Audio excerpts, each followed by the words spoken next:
when faced with a big bad opponent, the right thing to do is just to go bigger and badder, which is certainly what Flying Taco is going to try and do today versus Khorne as he takes the biggin into, yeah, the Blood Hosts.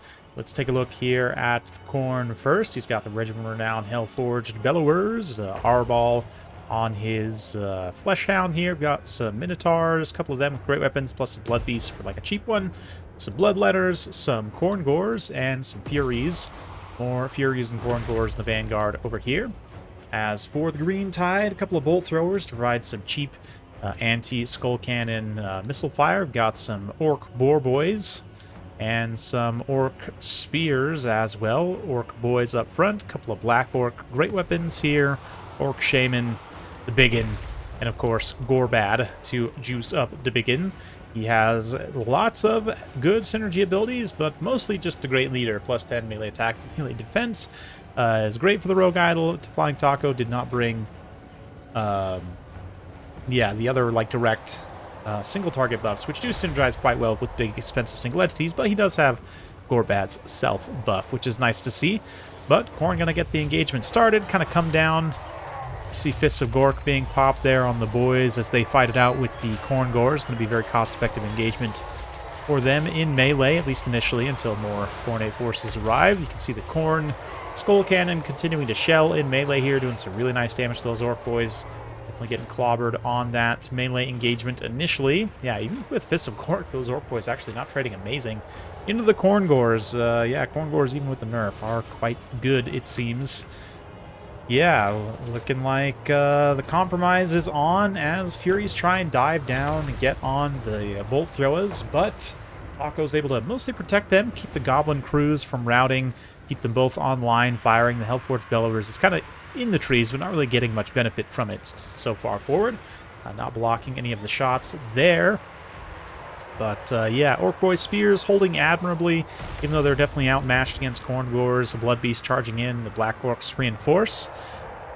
Over on the flank here, these Orc Boar Boys do get a wah, both units, and it looks like nice Here We Go being popped as well. I love that dual axe, dual, like, Black Orc axe in the sky to denote the new Here We Go spell, which is definitely going to help. Orc Boy Spears, in particular, trading into the Minotaurs with that active is going to be super cost-effective, considering they have 57 melee attack with that extra plus 14 bonus versus infantry. Puts them over 70 melee attack effectively versus these Minotaurs. Minotaurs are attempting to pull away still, though, and it looks like the Orc Shaman himself being hunted down by Arball. He's on foot, getting catapulted around by the Minotaurs. Fury is also doing some nice chasing. Spider Riders emerge to try and save the Orc Boar Boys, even. All that being said, you know, the battle's playing out, the Biggin's having a grand old time, and it's not taking a whole lot of damage in the process. In fact, the Khorne forces are doing a pretty good job of damaging everything except the Biggin at this point. The Black Orcs, one unit, still fairly healthy as well. Gorbad, likewise, again, such great synergy with those high weapon strength units for the Greenskins, many of them Orcs, that don't have the best attack defense stats. Gorbad just directly shores up that weakness, synergizes with them beautifully. I still have some Bloodletters hanging around, quite dangerous. Still, Hellforged Bellowers, of course, can continue shooting and kiting here. Yeah, Arball, despite the efforts of the Orc Spears, able to finish off the Orc Shaman there, pretty much. So, definitely still anyone's game, but we do have some Minotaurs kind of going out into no man's land a little bit here. Other Minotaurs trying to pull away as the Khorne kites slightly here. Yeah, the Skull Cannon definitely running low on ammo, but Gorbad seeking to destroy here. He's going to ride forth, choppa in hand, out in front of his army here, catch the Hellforged Bellowers in melee. It's quite tired from shooting the entire game, whereas he is, yeah, he's very tired. It's also very tired, but still slower than him, especially with his charge speed active. Couple of big AP hits, and he gets somewhat screened by the Blood Beasts and Minotaurs here, but still gets pushed into range, getting an attack animation. Ooh, the Biggin fires in, just kills the Minotaur straight up. Or was that a Blood Beast? Hard to tell, actually, at a distance, a little bit. They're all mixed together like that, but yeah, Gorbad manages to not quite finish off the Hellforged Bellowers, and kind of gets screened out. Does break the Blood Beast there, and reinforcing infantry can kind of come counter screen for him. Biggins going to continue throwing rocks. See if it can hit. Did it actually hit the Hellforge Bellowers there? Let's keep the health bar up so we can see if it does actually make contact. But it's still got plenty of ammo, still got plenty of HP to farm more ammo if he needs to. So Khorne's definitely going to be on a bit of a timer here to develop the rest of their offensive strategy and try and get home. Maybe some of these anti-large units on the Rogue Idol, but even then, you know, they only have so much HP, and they're going to take a lot of damage in the process of trying to kill the Rogue Idol, so we'll see. These Minotaurs perhaps could get in range, but right now, the Hellforge Bellowers is intent to keep pulling away. That is going to cost some bloodletters, though. At the same time, Khorne is starting to finish off some units here in the back. Shaman is gone, and Arbol and his anti-large squad here going to try and close in, fight the Rogue Idol. You can see Gorbad, Black Orcs switch directions. It's going to result in them getting blasted one more time by the Hellforge Bellowers, but it is out of ammunition now, so it has to come fight in melee. So we'll fast forward a little bit as both players kind of reposition themselves. Khorne going to kind of look like they want to engage here a little bit, but really should wait till they can bring everything all at the same time.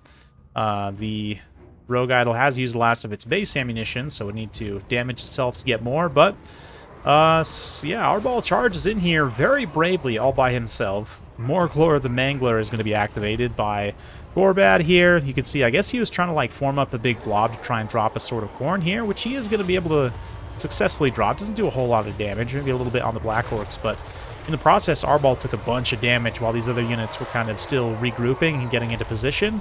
Definitely not an ideal situation. You can see the Skull Cannon does a quick charge and is going to pull back, then try and get some more shots. But yeah, it's not looking great here. Unstoppable Chop is being popped by the Black Orcs to increase their melee defense up to 78. Yeah, their stats are quite reduced, but you can see the damage as they just circle beat Arbol here. The Minotaur is going to get a little rear charge. Quite the bloody rear charge, it must be said, with the lowered melee defense of the Black Orcs, but the Biggin continuing to rock smash across the battlefield here. Let's check in on his HP pool. Oh yeah, he's still got 13,000 plus HP. Absolutely insane. Arbol gets shattered and straight up killed by Gorbad in the distance there. Happy pig noises as Gorbad rides on through in victory.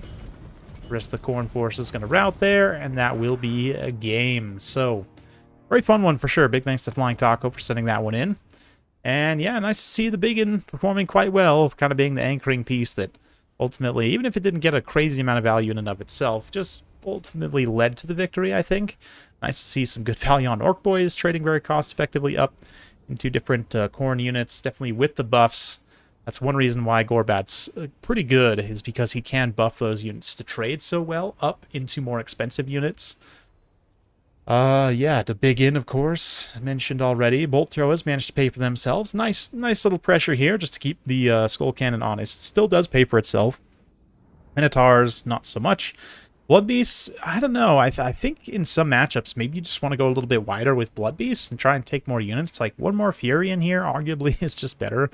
I don't know. The Rogue Idol is definitely a tough target to take down if you're not prepared for it. And even if you are prepared for it, it can just be, you know, the Greenskins players crafty and be tricky to take out. But definitely a fun one for sure. Hope you guys enjoyed that. If you do like this sort of content, be sure to like and subscribe. Hit that bell notification button.